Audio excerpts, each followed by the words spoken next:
भारतानं दहशतवादाविरुद्धची मोहीम अधिक तीव्र केली आहे। दहशतवाद्यांची अनेक नेटवर्क उद्ध्वस्त केलीत।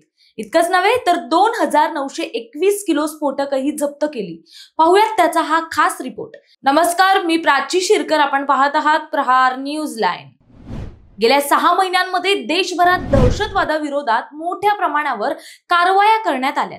1 ते 10 नोव्हेंबर या कालावधीत जम्मू काश्मीर आणि हरियाणा येथे तब्बल 2921 किलो स्फोटकं जप्त करण्यात आली। इतकंच नव्हे तर आयसिस, जैश ए मोहम्मद, अन्सार गझवत उल हिंद आणि टीटीपी यांसारख्या कट्टरपंथी संघटनांच्या नेटवर्कचा भंडाफोड करण्यात आलाय, अशी गृह मंत्रालयाच्या सूत्रांची माहिती आहे। भारताने दहशतवादाविरुद्धची मोहीम आणखी वेगाने सुरू केली आहे। गेल्या 6 महिन्यात विविध सुरक्षा संस्थांनी आयसिस, जैश ए मोहम्मद सह अनेक दहशतवादी मॉड्यूल्स उद्ध्वस्त केले आहेत।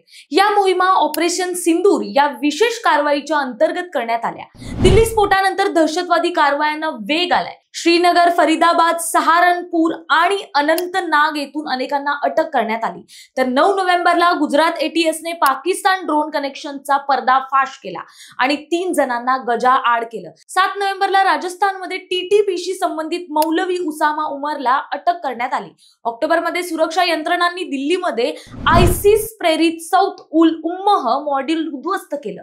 यावेळी 2 दहशतवाद्यांना अटक केली आणि आत्मघाती हल्ल्याचा कट उधळला। तर आत्मघाती प्रशिक्षण घेत असलेल्या 2 दहशतवाद्यांना 24 ऑक्टोबरला दिल्लीमध्ये पकडण्यात आलं। त्याचबरोबर 13 ऑक्टोबरला आंध्र प्रदेश, उत्तर प्रदेश आणि महाराष्ट्रात जैश ए मोहम्मद मॉड्यूल निष्क्रिय करण्यात आलं। तर 9 ऑक्टोबरला पंजाबमध्ये 2.5 किलो आयईडी जप्त करण्यात आलं। उत्तर प्रदेश शरिया आधारित शासन स्थापन करण्याचा कट रचणाऱ्या 4 दहशतवाद्यांना गजाआड करण्यात आलं। तर आंध्र प्रदेशात ऑनलाईन आयसिस नेटवर्क उद्ध्वस्त करण्यात आलं। त्यानंतर दिल्ली, झारखंड, महाराष्ट्र, तेलंगणा आणि मध्य प्रदेशात पाकिस्तान समर्पित मॉड्यूलवर छापे टाकण्यात आले।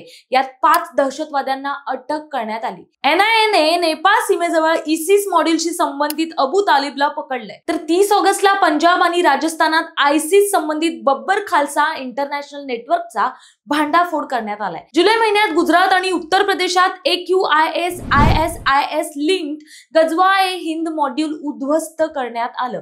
दहशतवादी दहशतवाद कितीही पसरवण्याचा प्रयत्न करत असले तरी आपल्या तपास यंत्रणा त्यांचा बीमोड करत आहेत। त्यामुळे देशाच्या अंतर्गत सुरक्षेला भक्कम बळ मिळते। NIA, ATS, CRPF आणि स्थानिक पोलीस यांची यात निर्णायक भूमिका आहे। तुम्हाला काय वाटतं हे कमेंट्स मध्ये नक्की कळवा। या विषयावरील पुढील प्रत्येक अपडेटसाठी आमच्या सोबत जोडलेले राहा। धन्यवाद।